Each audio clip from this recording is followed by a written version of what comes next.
नाही, कापूस फेकण्याच्या ऐवजी मला व्यक्तिगत रीतीने वाटतं की शेतकऱ्यांच्या प्रश्नाच्या संदर्भात मंत्री महोदयांशी चर्चा, संवाद आणि त्यातून समाधान या मार्गावर गेलं पाहिजे. कापूस फेकून जर प्रश्न सुटले असते तर या देशामध्ये अनेक प्रश्न सहजासहजी सुटले असते. एखादी गोष्ट फेकायची आणि प्रश्न सोडवायचा.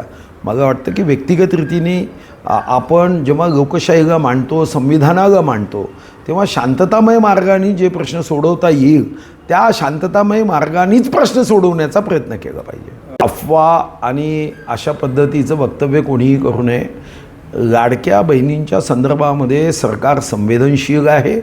आपल्या लाडक्या बहिणींच्या खात्यामध्ये नियमित पैसे जातील आणि लाडक्या बहिणींच्या संदर्भात जेव्हा देवाभाऊचं सरकार आहे तेव्हा जोपर्यंत देवाभाऊ आहे तोपर्यंत लाडक्या बहिणीचा पैसा बंद होणार नाही.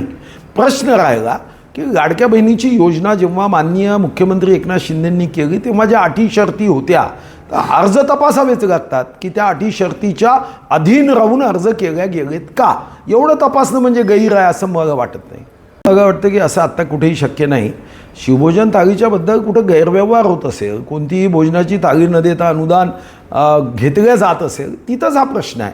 पण योजना बंद केल्या जाईल असं मला व्यक्तिगत रीतीने वाटत नाही. कारण या योजनेसाठी फारसा काही राज्याच्या तिजोरीतला पैसा हा जात नाही आहे. माझ्या माहितीप्रमाणे 126 कोटी रुपये हे वर्षाचे खर्च होतात आणि म्हणून या योजनेला काही बंद करून काहीतरी मोठा निधी वाचणार आहे असं म्हणणं योग्य नाही. पण पैशाचा योग्य उपयोग झाला पाहिजे. हा जनतेचा पैसा आहे.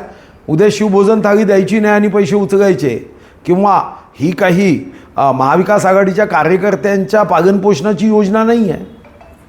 संजय राऊतांवर गंभीरता आता कोणी ठेवू नये.